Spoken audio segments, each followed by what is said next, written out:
Hello everyone, welcome back to my channel Ecoverse, and if you like my videos then subscribe my channel and share it with your friends and classmates. So without any further delay, let's start our today's lecture. Unit 11 की first video में हमने partial differentiation निकालना सीख लिया था। Cross partial differentiation निकालना भी हमने सीख लिया था। जब हमारे पास दो वेरिएबल दिए हों और x को हमें y की टर्म में डिफरेंशिएट करना हो और y को x की टर्म में डिफरेंशिएट करना हो, तो वो हमारे क्रॉस पार्शियल डिफरेंशिएशन होते हैं। अब देखते हैं कि जो हमारे पास चेक इन प्रोग्रेस दिया हुआ है उसमें जो क्वेश्चन 1 है इसमें हमें क्या करना है। तो हमें एक प्रोडक्शन फंक्शन दिया हुआ है q is equals to 1/2 l power 2 k power 2, जहाँ पे q है हमारा लेवल ऑफ आउटपुट, l है हमारे जितने लेबर ऑक्यूपाइड है, कैपिटल है हमारी जितनी हमारी कैपिटल इंगेज है आउटपुट के लिए, और हमें यहाँ से निकालने मार्जिनल प्रोडक्टिविटी किसकी, लेबर की एंड कैपिटल की। तो जब हमने यूनिट 10 की थी तो मैंने आपको बताया था कि जब भी हमें टोटल प्रोडक्ट में से मार्जिनल प्रोडक्ट निकालना होता है या टोटल यूटिलिटी में से मार्जिनल यूटिलिटी निकालनी होती है तो हम क्या करते हैं, उसका डिफरेंशिएशन करते हैं। तो यहाँ पे हमें मार्जिनल प्रोडक्टिविटी निकालनी है, तो हमें जो टोटल प्रोडक्ट होगा उसको डिफरेंशिएट करना होगा, और किसके रिस्पेक्ट में निकालनी है हमें, लेबर और कैपिटल। तो यहाँ हमारे पास डबल वेरिएबल हो गए, लेबर हमारा अलग वेरिएबल है, कैपिटल अलग वेरिएबल है। तो जब हम मार्जिनल प्रोडक्टिविटी लेबर की निकालेंगे तो हम आउटपुट को क्या करेंगे, लेबर के रिस्पेक्ट में डिफरेंशिएट करेंगे, और जब हम कैपिटल की निकालेंगे तो आउटपुट को कैपिटल के रिस्पेक्ट में डिफरेंशिएट करेंगे। तो हम सॉल्व कैसे करेंगे, पहले तो हमें यहाँ पे जो गिवन है वो हम नोट डाउन कर लेंगे। हमें प्रोडक्शन फंक्शन दिया हुआ है q is equals to half labour की पावर 2 एंड कैपिटल की पावर 2। तो ये हमारा प्रोडक्शन फंक्शन है। अब हमें क्या करना है, यहाँ पे हमें डबल वेरिएबल दिए हुए हैं तो हमें सिंगल सिंगल करके उसको डिफरेंशिएट करना होगा। तो सबसे पहले हम क्या करेंगे, डिफरेंशिएट करेंगे q को विद रिस्पेक्ट टू l, और इसमें हम क्या करेंगे, कीपिंग कांस्टेंट कैपिटल। मतलब हमें लेबर के रिस्पेक्ट में भी डिफरेंशिएट करना है तो हम कैपिटल को यहाँ पे कांस्टेंट लेके चलेंगे। तो डबल वेरिएबल दिए हुए हैं इसलिए हमें यहाँ पे पार्शियल डिफरेंशिएशन करना होगा। पार्शियल डिफरेंशिएशन का साइन हमारा क्या होता था, जब हम डेरिवेटिव को इटैलिक टर्म्स में लिखते थे, तो यहाँ पे हम करेंगे dq अपॉन dl, मीन्स कि हमें जो q की टर्म दी हुई है, q का फंक्शन दिया हुआ है, उसे हमें लेबर के रिस्पेक्ट में डिफरेंशिएट करना है। तो हाफ तो हमारा एज इट इज रहेगा, लेबर की जो पावर है 2 वो हमारी बेस में आ जाएगी, लेबर में से ऊपर जो एक पावर है वो माइनस हो जाएगी, तो यहाँ पे बचेगा 1। कैपिटल हम एज इट इज लिख देंगे। अगर कैपिटल प्लस माइनस में होता तो 0 हो जाता, क्योंकि हम यहाँ पे k को कांस्टेंट लेके चल रहे हैं, बट यहाँ पे मल्टीप्लाई में है तो इसलिए k2 एज इट इज रहेगा।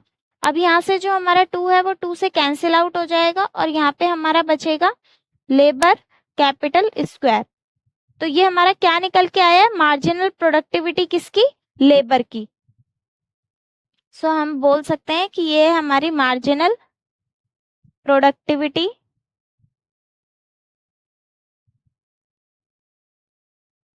Of labour. तो फर्स्ट पॉइंट हमने निकाल लिया, मार्जिनल प्रोडक्टिविटी ऑफ लेबर। अब हमें निकालना है marginal productivity of capital. Capital की मार्जिनल प्रोडक्टिविटी निकालने के लिए क्या करेंगे, अब उसको कैपिटल के रिस्पेक्ट में हम डिफरेंशिएट करेंगे और लेबर को कांस्टेंट लेके चलेंगे। तो अब क्या करना है, differentiation of Q with respect to K, keeping labour constant.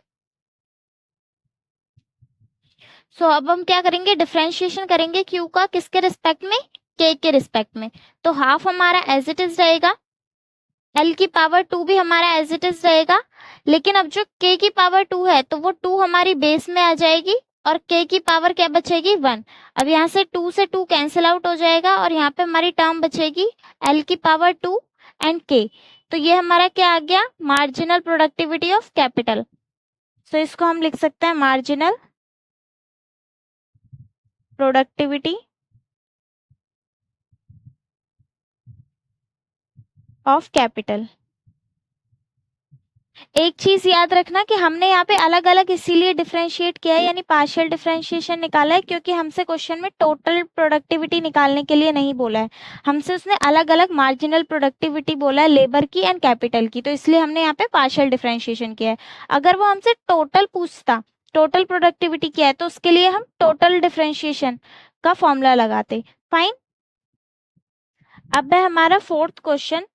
तो क्वेश्चन में हमें दिया है एफ एक्स वाई, यानी फंक्शन जो है वो हमारे किसका, एक्स का और वाई का, e की पावर 2x प्लस 2y, और हमें प्रूव करना है कि f of X Y minus F Y X is equals to 0, यानी जब हम क्रॉस पार्शियल डिफरेंशिएशन को या क्रॉस पार्शियल डेरिवेटिव्स को सब्ट्रैक्ट करेंगे तो 0 आएगा। इसका क्या मतलब है कि हमारे जो क्रॉस पार्शियल डेरिवेटिव्स हैं वो इक्वल हैं, ठीक है। और मैंने क्या बताया था कि जहां पे हमारे क्रॉस पार्शियल डेरिवेटिव इक्वल्स होते हैं उसको हम क्या बोलते हैं, यंग थ्योरम, और हमेशा हमारे क्रॉस पार्शियल डेरिवेटिव इक्वल ही आएंगे, ठीक है।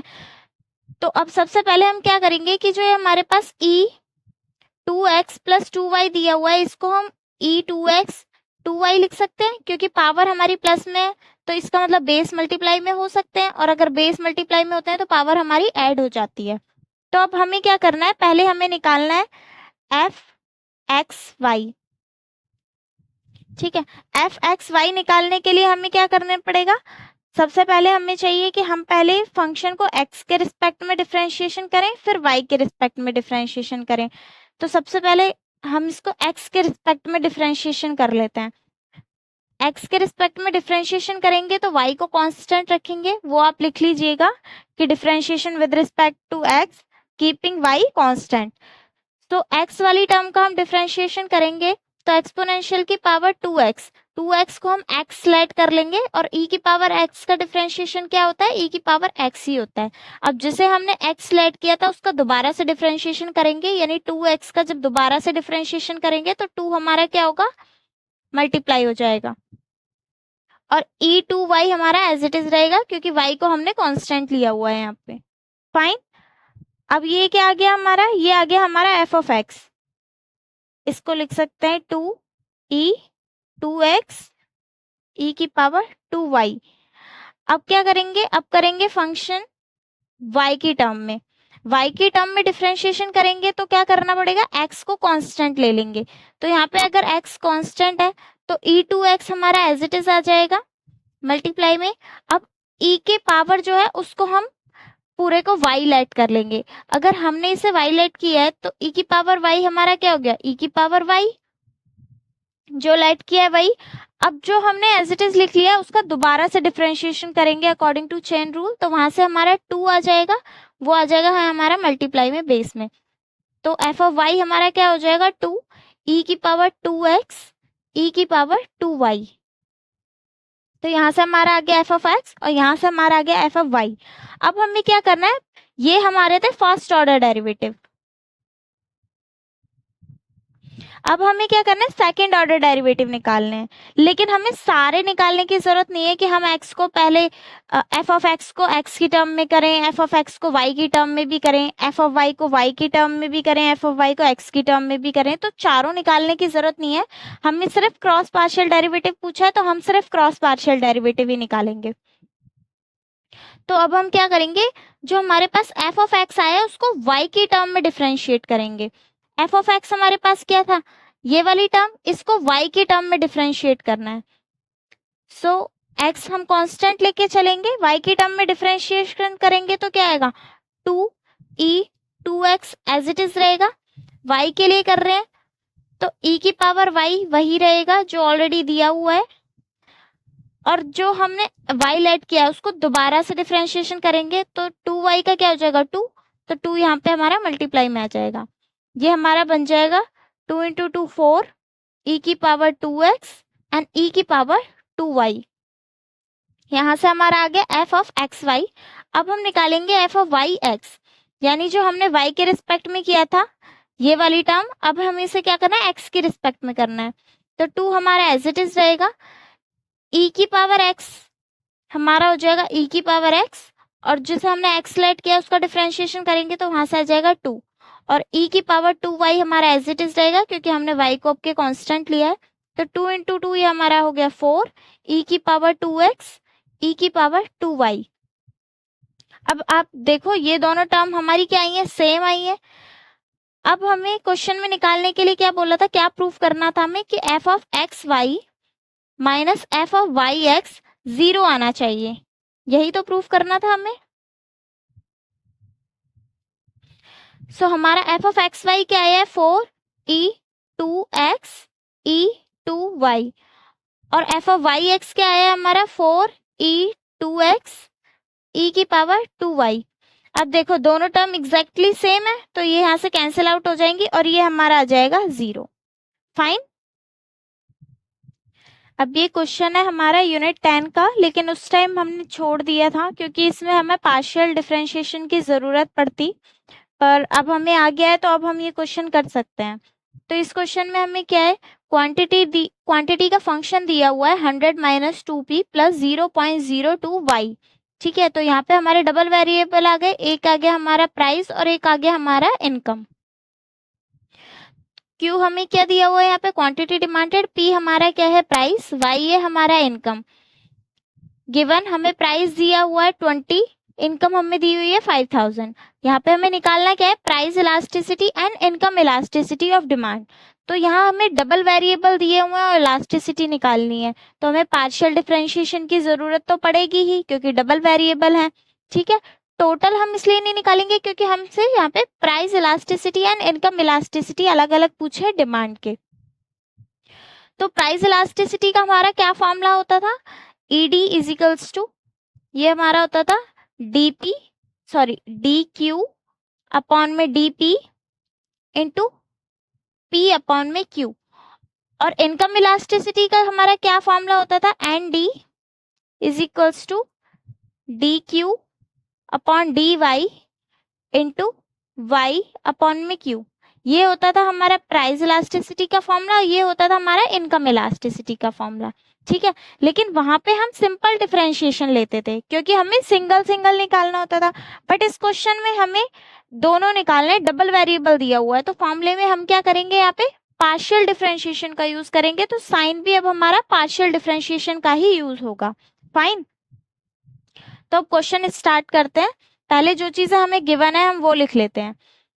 हमें यहाँ पे क्वांटिटी फंक्शन दिया हुआ है 100 minus 2p plus 0.02y। Price हमें दिया हुआ है 20 एंड इनकम हमें दी हुई है 5000। तो जब हमें यहाँ पे p और y की वैल्यू दी हुई है तो यहाँ से हम क्वांटिटी की वैल्यू निकाल सकते हैं। तो उसके लिए क्या करेंगे, हम p और y की वैल्यू इसमें पुट कर देंगे, तो ये हमारा हो जाएगा 100 माइनस 2, प्राइस है हमारा 20 प्लस 0.02 एंड y है हमारा 5000। ठीक है, अब ये यहाँ पे हो गया 100, इसको इससे मल्टीप्लाई करेंगे ये हो गया 40, 5 को 2 से करेंगे तो ये हमारा 10 हो जाएगा, और पॉइंट्स क्या करेंगे हम, डबल जीरो के बाद लगा देंगे, तो यहाँ से हमारा निकल के आ जाएगा 100.00। तो इसको हम 100 भी लिख सकते हैं सिंपल, तो ये हमारा हो गया 100 माइनस 40 प्लस 100, सो ये हो गया हमारा 200 माइनस 40 इज इक्वल्स टू 160। तो ये हमारी क्या निकल के आ गई, क्वांटिटी। ठीक है, अब हमें क्या चाहिए, पार्शियल डिफरेंशिएशन निकालना है p के रिस्पेक्ट में, तो यहां से हम क्या निकालेंगे, differentiation of q with respect to p keeping constant y को कांस्टेंट ले रहे हैं इसलिए यहाँ पे पार्शियल डिफरेंशिएशन का साइन आएगा। प्राइस के रिस्पेक्ट में निकालेंगे, तो ये वाली हमारी टर्म है, इसको हमें डिफरेंशिएट करना है p के रिस्पेक्ट में, तो क्या आएगा, 100 का हो जाएगा हमारा 0 माइनस 2, p के टर्म में कर रहे हैं तो p हमारा 1 हो जाएगा, तो यहाँ पे हमारे पास रह जाएगा 2, और ये वाली टर्म हमारी y के रिस्पेक्ट में है तो ये हमारी हो जाएगी 0। तो यहाँ से हमारा D Q upon D P क्या निकल के आ गया, -2। ठीक है, और ऐसे ही हमें डिफरेंशिएशन निकालना है of Q with respect to Y keeping constant T. अब हम क्या करेंगे, y के रिस्पेक्ट में निकालेंगे और प्राइस को कांस्टेंट रखेंगे। तो अब जो ये हमारी टर्म थी जिसे हमने प्राइस के रिस्पेक्ट में डिफरेंशिएट किया था, अब हमें इसे क्या करना है, इनकम के रिस्पेक्ट में डिफरेंशिएशन करना है। तो ये हो जाएगा डी क्यू अपॉन में डी वाई, 100 हो जाएगा हमारा 0, 2p की टर्म्स 2p जो है हमारा ये भी 0 हो जाएगा क्योंकि p को अब हम कांस्टेंट ले रहे हैं। यहाँ से हमारा आ जाएगा प्लस y 1 हो जाएगा, तो यहाँ पे बचेगा 0.02 ओनली। ठीक है, तो ये हमारा क्या निकल के आ गया, 0.02। ये आ गया हमारा डी क्यू अपॉन में डी वाई। अब ये है हमारा डी क्यू अपॉन में डी पी और ये है हमारा डी क्यू अपॉन में डी वाई। तो ये याद रखना क्योंकि अभी हमें फॉर्मूले में पुट करना है। अब हमें निकालना क्या था, price elasticity of demand and income elasticity of demand. तो सबसे पहले हम निकालेंगे price elasticity of demand. So price elasticity of demand, और इसका फॉर्मूला क्या था, E D partial differentiation Q का पी के रिस्पेक्ट में इनटू पी अपॉन में क्यू। अब क्या करना है, फॉर्मूले में सिर्फ वैल्यू पुट करनी है। तो हमारा यहाँ पे क्या आया था, डी क्यू अपॉन में डी पी -2, तो हम यहाँ पे लिखेंगे -2। प्राइस हमें ऑलरेडी क्वेश्चन में गिवन है, वो था हमारा 20, और क्वांटिटी जो हमने निकाली थी वो हमारी क्या आ रही थी, 160। तो ये यहाँ से कैंसिल आउट हो जाएगा, ये यहाँ से कैंसिल आउट हो जाएगा, और ये आ जाएगा हमारा 4, सॉरी ये यहाँ पे आ जाएगा 4। तो यहाँ से क्या निकल के आए, -1 अपॉन में 4। अब -1 अपॉन में 4 की वैल्यू क्या होती है, 0.05, और ये है हमारा माइनस में। अब एक चीज यहाँ पे कि हमें ये जो माइनस दिया हुआ है ना, इस माइनस की कोई वैल्यू नहीं है। ये माइनस हमारा सिर्फ ये बता रहा है कि जो हमारा प्राइस और डिमांड है वो नेगेटिवली रिलेटेड है, यानी प्राइस इंक्रीज होगा तो डिमांड डिक्रीज होगी, और प्राइस डिक्रीज होगा तो डिमांड इंक्रीज होगी। तो इसीलिए जब हम इलास्टिसिटी ऑफ डिमांड निकालते हैं तो इसको हम मोड में लेते हैं। तो यहाँ से ये टर्म भी हमारी मोड में आ जाएगी। सो हम पॉजिटिव टर्म लेंगे और ये है हमारा 0.25। ठीक है, क्योंकि माइनस साइन हमारा सिर्फ negative sign negative relation represent कर रहा है, उसका उससे ज्यादा और कोई यहाँ पे पॉइंट है ही नहीं। अब ये जो 0.25 है हमारा, ये 1 से तो छोटा है क्योंकि हमारा यहाँ पे माइनस साइन आया था।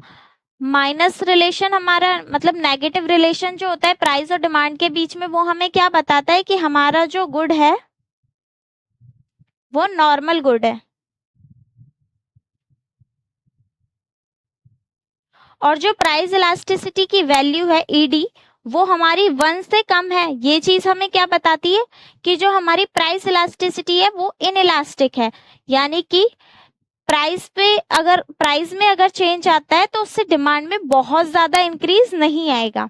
ठीक है, इसका मतलब कि जो हमारा कंज्यूमर है वो बहुत ज्यादा अपनी डिमांड को चेंज नहीं कर सकता। इसका मतलब हमारी जो इलास्टिसिटी है वो इनइलास्टिक है। एक मिनट, इलास्टिसिटी जो है वो हमारी इनइलास्टिक है। फाइन, अगर ये हमारा पॉजिटिव रिलेशन आता है यानी 0.25 हमारा पॉजिटिव आता, तो इसका मतलब ये हमारा नॉर्मल गुड नहीं होता, गिफन गुड होता, क्योंकि प्राइस और डिमांड में जब हमारा पॉजिटिव रिलेशन होता है तो वो लॉ ऑफ डिमांड को वायलेट कर देता है, और लॉ ऑफ डिमांड हमारा कहाँ वायलेट होता है, जहाँ पे हमारे गिफन गुड होते हैं। ठीक है, और अगर ये हमारा 1 से ज्यादा आता तो इसका मतलब हमारी जो इलास्टिसिटी होती वो मोर देन इलास्टिक होती, और अगर ये 1 के इक्वल आता इसका मतलब ये यूनिटरी इलास्टिक होती। फाइन, अभी ये हमारा लेस देन 1 है, इसका मतलब ये इनइलास्टिक है। अब ये तो हो गया प्राइस इलास्टिसिटी। अब हम देखते हैं इनकम इलास्टिसिटी। तो सेकंड हमें क्या निकालना था, इनकम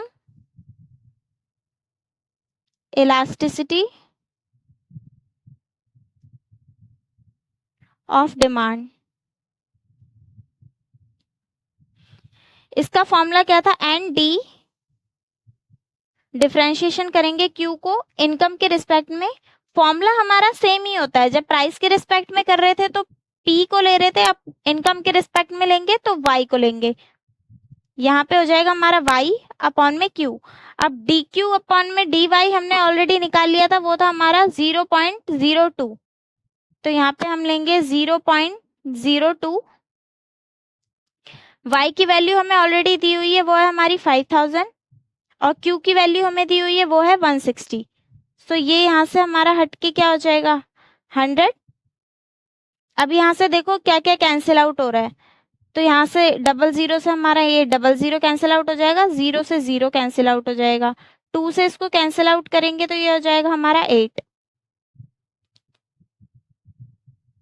तो यहाँ से क्या आ गया हमारा 5 अपॉन में 8। इसको डिवाइड करेंगे तो ये आएगा 0.6 समथिंग कुछ आएगा।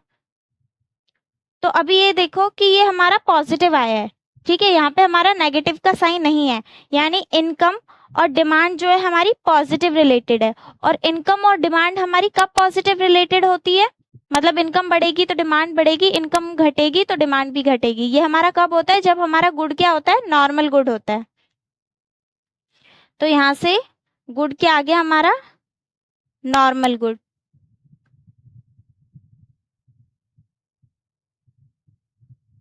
क्योंकि यहाँ पे पॉजिटिव रिलेशन बता रहा है।